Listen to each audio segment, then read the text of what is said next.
Hey guys, Dr. Rob here. Question of the day, part 2. Get it all the time at my seminars. I get it asked by a lot of patients or made a statement by a lot of patients. My hamstring is tight. I have tight hamstrings. I don't think so. I'm not saying that your hamstring couldn't be tight, but the incidences that I've seen at seminars in my patients of their hamstrings being tight is very small. So the chances are your hamstring isn't tight. What you probably have, if I can use my spine here, is anterior pelvic tilt. We call anterior pelvic tilt by the ASIS being forward. That's the marker. So if your pelvis is forward, your pelvis comes forward, you actually have a elongated or lengthened hamstring. It's not short. Because when you go into supine position, everybody remember the hamstring originates on the ischial tuberosity, 3 of the 4 hamstring muscles.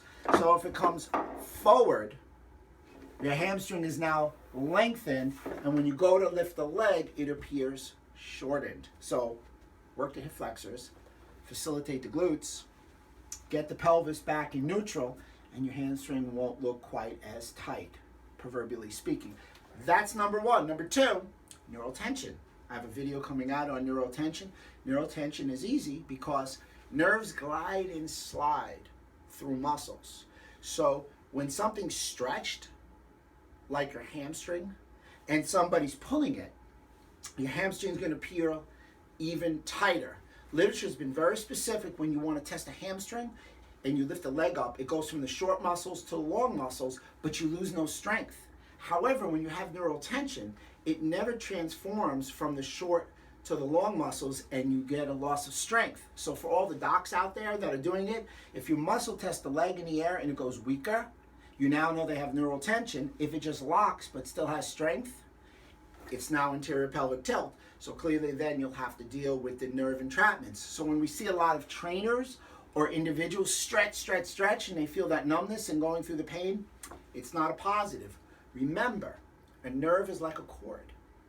If you have a little knot in the cord and you pull that hamstring, you're actually pulling tighter on the nerve or that cord, and that would be a great visualization. So I don't think your hamstring's tighter. I think it's either elongated, there's neurotension, or it's been overworked because your glutes shut off and the hamstring and the adductors are secondary to hip extension.